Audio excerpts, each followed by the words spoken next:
This is Seaward Avenue and the Pacific Ocean, where a rogue wave, a monster wave, slammed onto the shore this morning, sending several people to the hospital.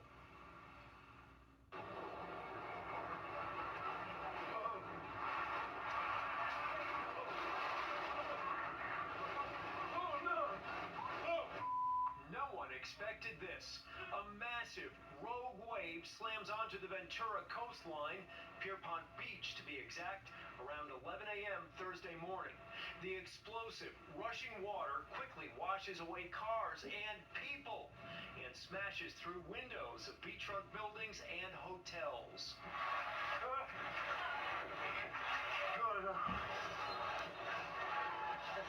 The race. Firefighters and paramedics rushed 9 people to the hospital, 2 of them in critical condition.